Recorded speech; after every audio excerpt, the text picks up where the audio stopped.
Krim anjing. Kayak kampi. Krisis itu gudangnya pemikiran, Pak. Jualan kalung fuck. Kalung Covid, Pak. Datang di Podcast si Katro. lah.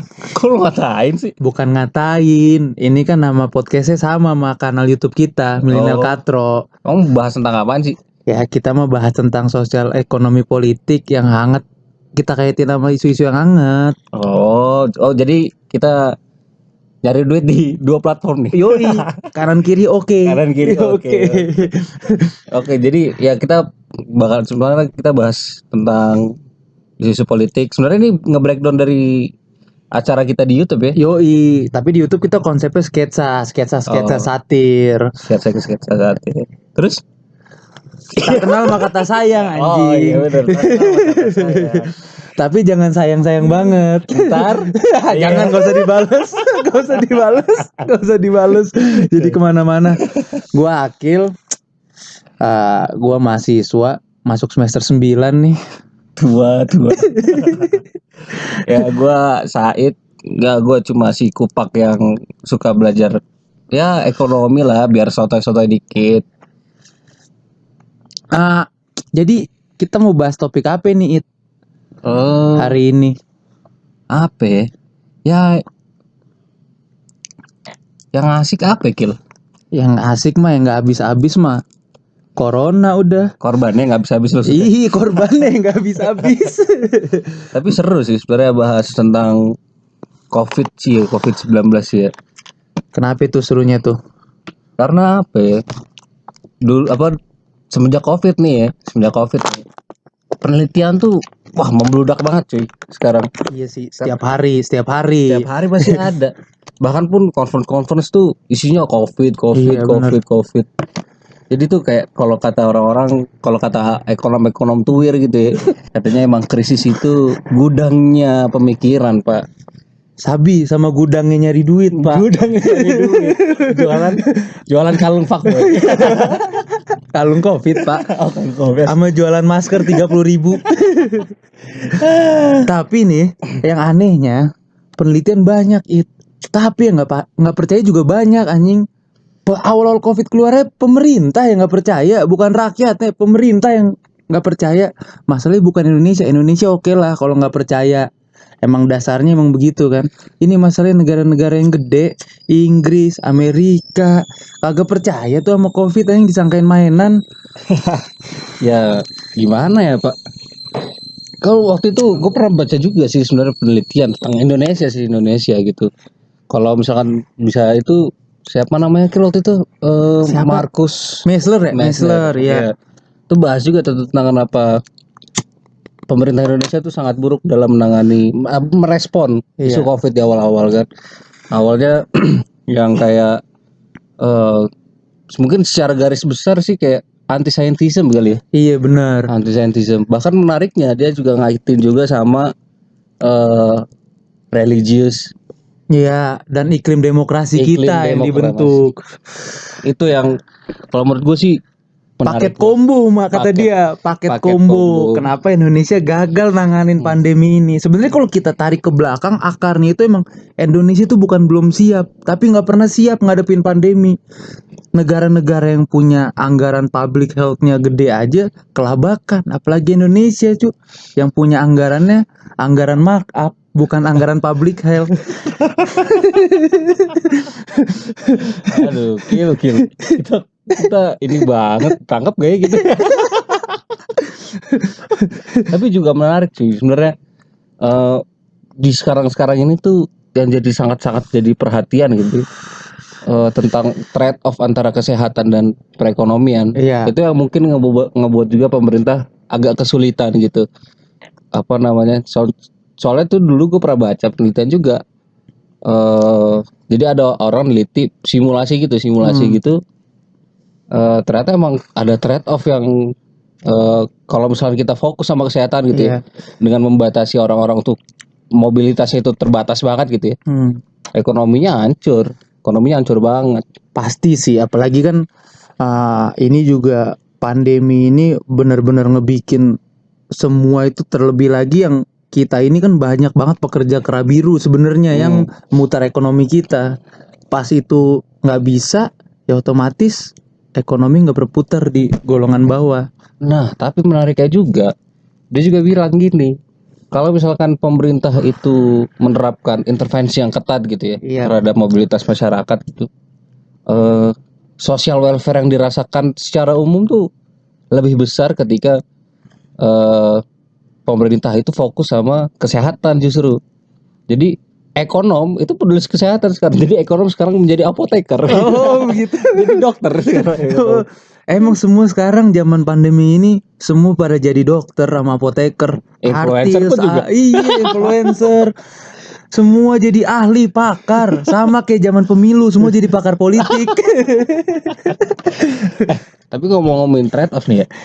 Trade off gue agak bingung juga gitu. Kemarin kan baru rilis tuh BPS, pertumbuhan ekonomi kan. Pertumbuhan ekonomi minus 5,32%. Iya. 5,32%. Ya kalau misalkan orang-orang mungkin kita kalau ketemu sama orang-orang dari pemerintahan gitu, mungkin dia bilang ya kita belum masuk resesi karena secara teknis resesi itu terjadi ketika secara 2 kuartal sekaligus gitu Berturut-turut. Oh, iya, minus. Cuma kalau misalkan kita pakai definisi itu kita terjebak justru dalam Iya. teknikalitas gitu kan. Iya sih. Itu yang tapi di lain sisi juga Covid nyentak gol terus, nyentak rekor terus. Mantap, naik terus kayak harga BBM. Naik terus. Nah, itu yang kok apa jangan-jangan ya sebenarnya nggak ada trade off gitu. Dalam kondisi tertentu tuh nggak ada trade off gitu mungkin. Iya, jadi nggak ada si untung yang bisa diambilnya itu. Jadi ya kondisi-kondisi mungkin ya Indonesia mungkin aja terjebak sekarang gitu. Jadi trap ketiadaan dari trade off itu. Jadi mau fokus kesehatan pun susah, mau fokus ke ekonomi pun susah. Iya sih. Makanya pemerintah kita itu ngambil langkahnya itu gampang gitu. Kayak kalau kita tarik lagi ke awal aja, kita tarik ke sisi bidang politik pemerintahannya kayak pemerintah pusat dan pemerintah daerah klaimnya beda waktu kasus pertama kali Covid. Terus pas penanganan pemerintah kota sama provinsi saling salah-salahan. Kayak contohnya ya Surabaya sama Jatim lah. Konfliknya Risma sama Bu Risma sama Bu Kofifa itu udah paling kelihatan banget gimana nggak siapin negara kita buat nanganin Covid ini. Dulu juga Anies sama pemerintah pusat pun juga pemerintah DKI juga sempat ini kan. Dan yang gue bingung lagi kalau kita sambungin kenapa Indonesia itu susah kayak begini, itu juga menarik dari tulisan Yuval Hariri yang tentang pengawasan pemerintah, keterbukaan informasi. Semakin terbukanya informasi itu, rakyat itu semakin percaya bahwa pemerintah serius menanganin Covid. Sekarang aja pertambahan kasus Covid aja dari yang diumumin tiap hari jadi nggak diumumin tiap hari. Itu sih yang agak apa gitu.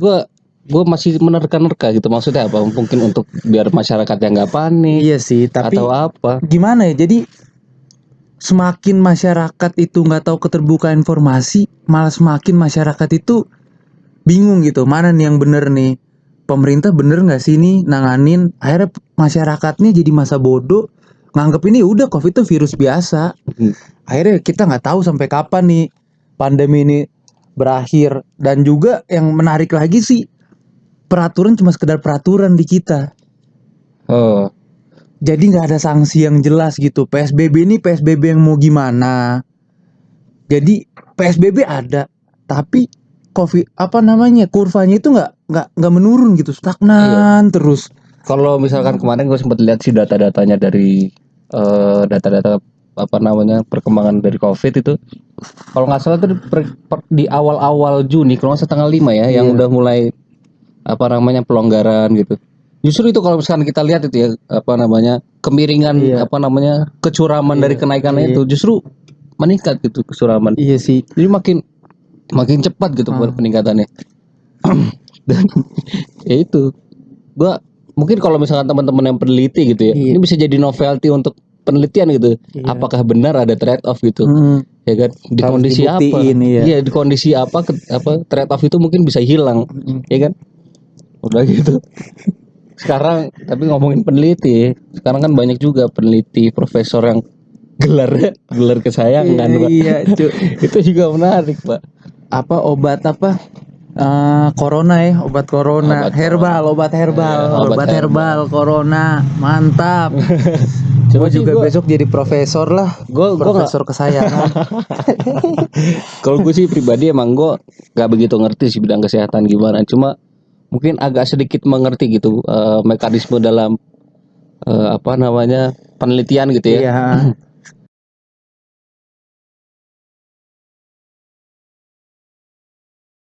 tweet penelitiannya itu. Ya maksudnya gimana ya? Orang untuk bisa meneliti itu butuh apa namanya kualifikasi yang bukan kualifikasi sih, maksudnya tahapannya tuh panjang gitu. Mulai dari dia belajar dulu di sekolah, ya kan? Berapa tahun tuh dia belajar di Iya sekolah. sih. Habis belajar di sekolah, dia harus bisa mungkin kalau misalkan yang dari teman-teman saintek gitu ya masuk lab dulu gitu kan. Iya benar-benar. Salah satu metode penelitian dari lab. Habis di lab dia buat laporan dari hasil temuan di lab. Sebelumnya lagi bikin hipotesis dulu. Habis bikin hipotesis, buat laporan, buat publikasi. Sudah dipublikasi harus di review lagi di jurnal. Iya sih. Di jurnal. Pas sudah publish dibilang bullshit sama orang tuh. Bener. Masih banyak yang nggak percaya. Iya. Padahal itu udah tinjauan ilmiah yang dikaji secara mendalam. Pas dibilang udah dikeluarin ini emang berbahaya, dibilang konspirasi. Iya. Nah itu konspirasi juga mungkin harus dibedah juga itu. Iya. Kerangka logisnya dari konspirasi, maksudnya kalau misalnya kita ngomongin logika sepengetahuan gua gitu ya, kita harus bisa merasionalisasikan dari A ke B ke C Iya, ke D. betul. Kalau misalkan dari tensi atau kecurigaan, objektivitas yang rendah gitu, itu agak sulit itu untuk dibuktikan gitu. Iya, soalnya kayak konspirasi itu menurut gue ya emang semua hal yang lagi ini tuh emang pasti selalu dijadiin konspirasi. Dan itu memang gampang banget untuk mendapat atensi publik karena ya mohon maaf aja di kita ini tingkat minat bacanya itu masih kurang. Jadi ketika ada isu konspirasi itu ya orang jadi lebih percaya sama itu, kayak oh iya bener juga nih COVID ternyata ini biologis nih, perangnya Cina sama Amerika nih, inilah itulah, kayak padahal ini udah emang pandemi di depan mata. Dan sejarah pandemi juga bukan ini aja, dulu ada flu Spanyol kan di awal abad 19 kalau nggak salah. Jadi menurut gua COVID ini bukan main-main dan harus serius gitu. Tapi ya balik lagi, nggak cuma pemerintah yang harus kerja, rakyat juga harus kerja. Iya benar. Gua juga meng-highlight satu hal sih sebenarnya yang menarik juga gitu dari apa dinamika COVID sekarang itu, dari mulai yang tadi lah masalah trade off, masalah konspirasi. Ini konspirasi ini juga coba deh, gue mungkin ini hipotesa gue yang mesti diuji gitu. Iya. Gue berhipotesa gitu ya, kalau sebenarnya yang mungkin yang percaya dengan konspirasi itu adalah orang-orang yang dengan pendidikan rendah, dengan tingkat pendapatan yang rendah. Kenapa? Satu gini, konspirasi yang beredar itu sekarang itu ya, yang mencuat sekarang itu seperti misalkan konspirasi ini adalah bentuk untuk menghancurkan sesuatu gitu Iya, kan. benar. Kenapa orang-orang berpendapatan rendah, berpendidikan rendah itu percaya dengan COVID?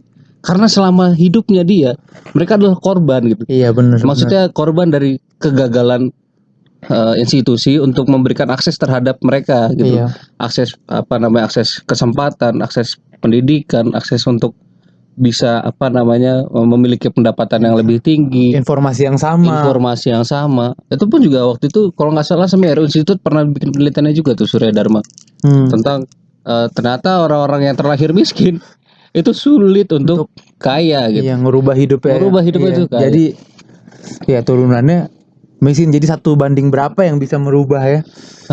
Iya sih, menurut gue kayak COVID ini sama konspirasi ini kayak deket gitu ya, karena ya balik lagi ke situ. Dan itu jadi kayak ini ya publik. Dan menurut gue kenapa masyarakat lebih percaya sama konspirasi, karena bentuk dari pesimistisnya dari penanganan pemerintah karena simpang siur informasi. Jadi lebih lakunya itu ya COVID ini diciptakan oleh pseudo state untuk mengurangi populasi, untuk memonopoli sesuatu.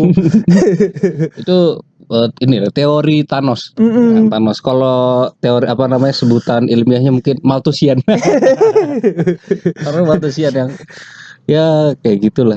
Iya, dan kalau kita tarik lagi nih ya ke politik, jadinya juga konfliknya juga politik ini, COVID ini jadi konflik interestnya juga kenceng gitu di pemerintahan juga. Jadi banyak juga tokoh-tokoh politik yang mencuat karena berhasil ini politik ini COVID, sukses menangani COVID, dan banyak juga tokoh-tokoh politik yang gak percaya sama COVID dan kena ujung-ujungnya.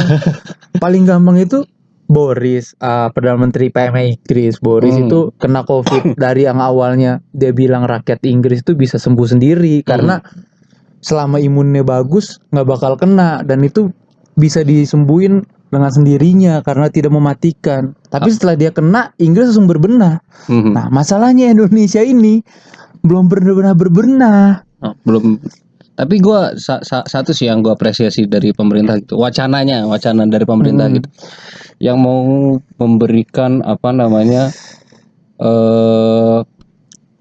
mungkin bantuan tunai ya, bantuan tunai. Nah itu menurut gue sih hal yang baik gitu untuk bisa, karena kemarin itu waktu kuartal 2 kemarin rilisan BPS itu pemerintah itu serapan dananya itu, pengeluaran pemerintah itu justru minus. Iya betul. Kenapa bisa minus kok? Nih gue yang heran gitu loh, di saat-saat ekonomi lagi turun gitu kan, kok bisa minus gitu loh. Nah ini yang gue harapkan dari pemerintah, semoga beneran emang terjadi gitu, anggarannya dipakai beneran memang buat itu. Karena banyak banget anggaran yang emang harusnya diisi buat pos apa, ditarik buat dana daruratnya COVID. Dan gue juga ada poin lain sih yang gue apresiasi, walaupun ini masih terjadi apa enggak, waktu yang COVID itu naik, pemerintah itu sempet ketat banget kita. Mau keluar kota susah, masker di mana-mana harus dipakai. Terus ada pos-pos penjagaan yang untuk membatasi orang keluar dari satu daerah ke daerah yang lain. Jadi, nah tapi nggak tahu sih sampai sekarang, apalagi kan kita udah masuk masa PSBB transisi kan. Nah itu juga gue nggak tahu tuh apa yang ditransisiin, karena menurut gue dengan adanya PSBB transisi, rakyat mikirnya ini tuh udah nggak apa-apa. Mall udah mulai penuh, orang udah mulai berjubel, orang udah mulai liburan di tempat-tempat wisata, tempat terbuka lagi. Iya, padahal di satu sisi pemerintah udah bikin protokol kesehatan yang menurut gue sih udah konkret, tinggal pelaksanaannya itu serius atau tidak, dan masyarakatnya sadar apa enggak bahwa kesehatan itu mahal. Sebenarnya sih berarti ruh dari protokol kesehatan itu yang harus disampaikan gitu, jangan sebagai suatu formalitas gitu dalam menyampaikan suatu. Iya, jadi seakan-akan itu kayak cuma imbauan tertulis. Iya. Tapi prakteknya nihil. Iya. Dan rakyat kita juga ini nih ya, ada satu poin yang bikin gua ngelihat kayak sedikit lucu gitu. Ketika pemerintah ngelonggarin PSBB, disangkanya COVID itu udah selesai. Kerja udah normal lagi banyak perusahaan. Akhirnya pas ada COVID lagi, mulailah kelabakan, dijam-jamin lagi semuanya. Terus ya, tapi harapan kita lah ya, semoga pandemi ini bisa selesai cepat gitu. Iya. Mungkin ya segera cepat dan korbannya nggak terus. Soalnya ini udah bener-bener udah kayak efek domino banget sih. Iya. Sampai ke pendidikan pun juga terganggu. Kalau kita sangkutin nama pendidikan, itu yang paling kelabakan kocar-kacir selain sektor ekonomi, menurut gue sektor pendidikan juga. Karena Indonesia ini luas banget, negara kepulauan. Gak semua orang balik lagi punya akses informasi, akses fasilitas yang sama. Bayangin kalau sekolah daring terus-terusan, gimana? Gak kacau gitu. Apalagi rata-rata orang-orang yang gak punya akses itu untuk sekolah online terpaksa beli kuota segala macem. Rata-rata orang tuanya pekerja kerah biru juga. Jadi kalau orang-orang yang sekolah di sekolah-sekolah bagus, sekolah internasional, malah kayak orang tuanya kayak udah malah lebih aman, anak gue nggak kemana-mana. Tapi kalau orang-orang yang hidup di daerah terpencil, orang-orang yang nggak punya privilege buat itu pasti bakal kelabakan. Jadinya ya ini tuh kayak pisau bermata dua juga sekolah online tuh. Agak sulit emangnya sih. Sulit banget. Sulit Jadi banget. Ini emang kondisi sulit banget sih. Kondisi yang sulit emang banget. udah kayak efek domino itu dari ekonomi, pertama nyerang ekonomi. Ini tuh udah kayak negara kita lagi kayak komplikasi, penyakit komplikasi. Iya, di mana-mana. Dan bahkan sampai pilkada kemarin sempat tertunda kan, baru mulai lagi. Jadi itu sih karena kita nggak siap, responnya lama, pola koordinasinya awal-awal di COVID itu ya juga agak berantakan. Iya, agak berantakan. Terus kalau dari segi ekonomi gue nggak banyak ngomong karena gue nggak begitu paham.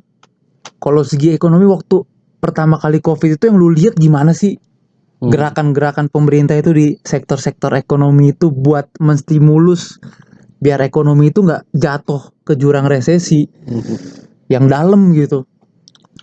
Sebenarnya sih apa ya kayak ya sebenarnya langkah-langkah konvensional yang dilakukan gitu loh. Kalau secara teori ya itulah yang dilakukan gitu loh.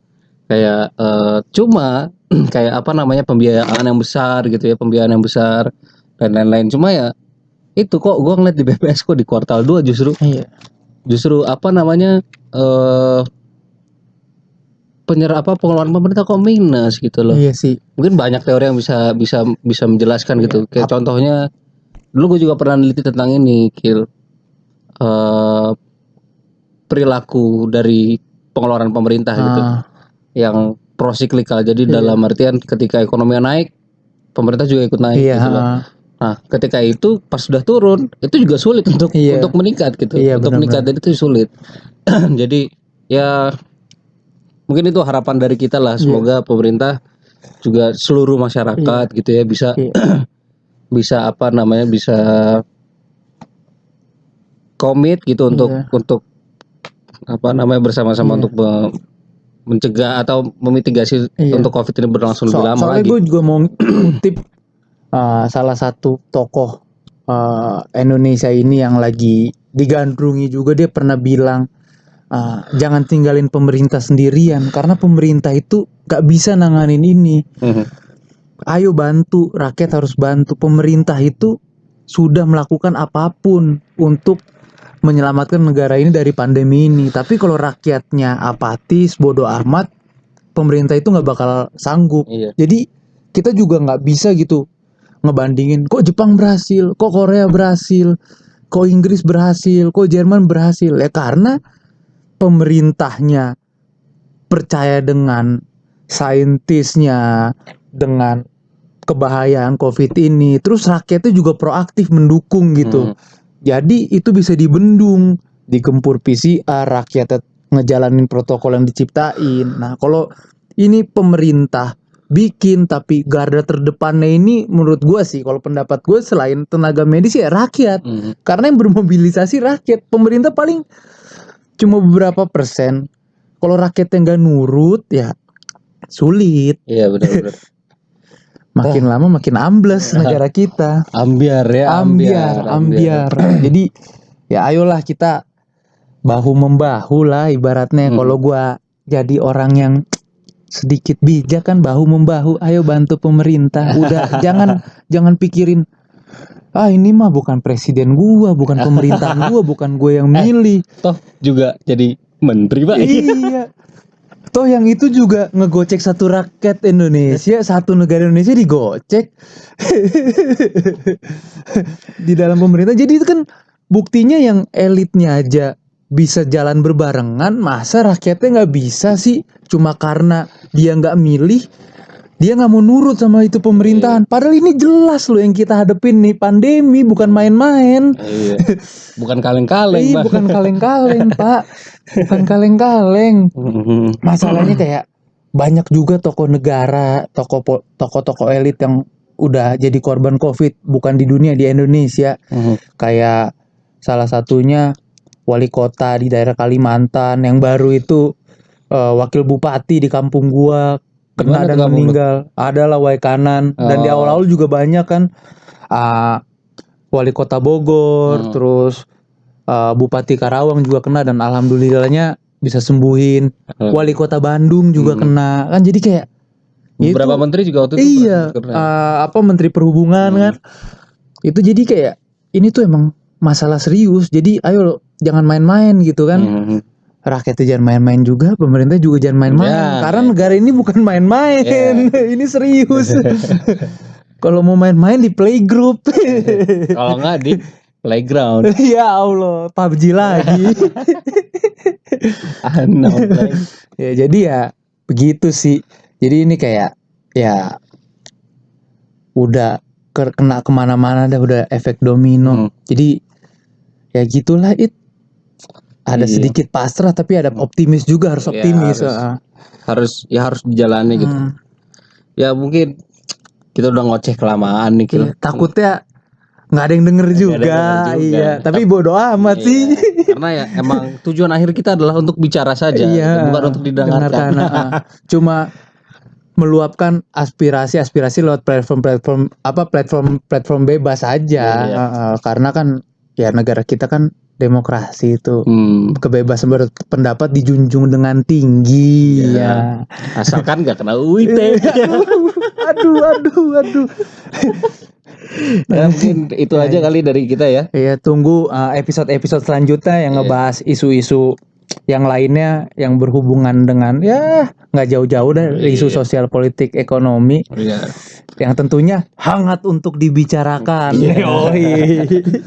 Oke, mungkin itu aja dari kita. Gue Syahid, gue Akil. Assalamualaikum. Waalaikumsalam.